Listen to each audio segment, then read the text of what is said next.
Hi folks, my name is Ron Reed and I have the honor and privilege of being your son or daughter's zoology teacher this term.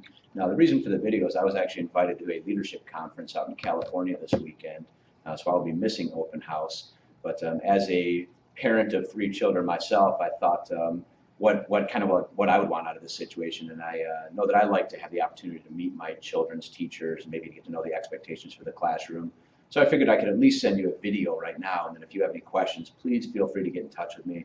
I'm at school by 6:45 or 7 o'clock every morning and here to at least 30, 40 minutes after school every day. So very accessible if you have any questions or if your children need any help. I'm always available to help them out. But let me just give you a little bit of background about myself and about this class, and then if you have questions, feel free to contact me for further information. I've been teaching here for I think 15 or 16 years now at North Farmington. Coached football and track for a number of years, but now that I've got little ones, I kind of put that on the back burner.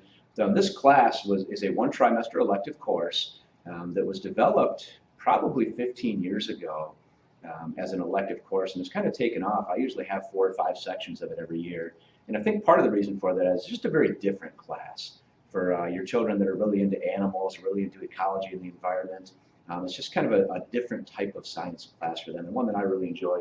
We cover a lot of topics like the history of zoos and classification, ecology, behavior and reproduction, and then ultimately zoo design. And I'm not going to get into today all the school policies and guidelines and stuff. Your students are sophomores, juniors, and seniors, so I'm assuming most of them have been here before, and you've probably been to the school multiple times. But really just a little bit more about the design of this class and how you might be able to help your children out.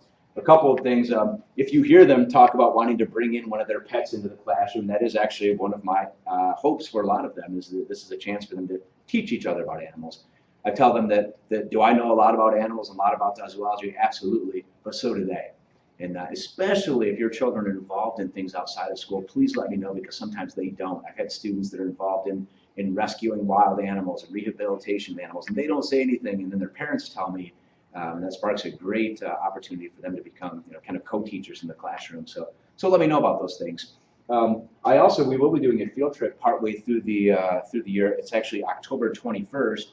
If you'd like to go, I know a lot of times I have senior parents that is kind of nostalgic for them. It's their child's last field trip before they go off to school. If you'd like to be a part of that, please let me know, because I do need some chaperones. And this isn't one where you're holding their hands and walking them around in groups. They're young adults, a lot of them going off to school next year. I just need to have some adult chaperones at the zoo. But let me give you a little bit about what this class is and what the expectations are. One is, even though it is an elective, we still do a lot of work in this class, and I have very high expectations for your children. One thing for me is helping. Some of them still aren't extremely organized, even as juniors and seniors. So if you have questions about what's going on in class, they always get a syllabus that looks something like this, that tells them what's going on in class, what their homework is, when any quizzes or tests or anything like that are coming up. So you can stay informed about that as well if you'd like to. But this class, like I said, is very different. You'll be seeing them working on a lot of projects at home.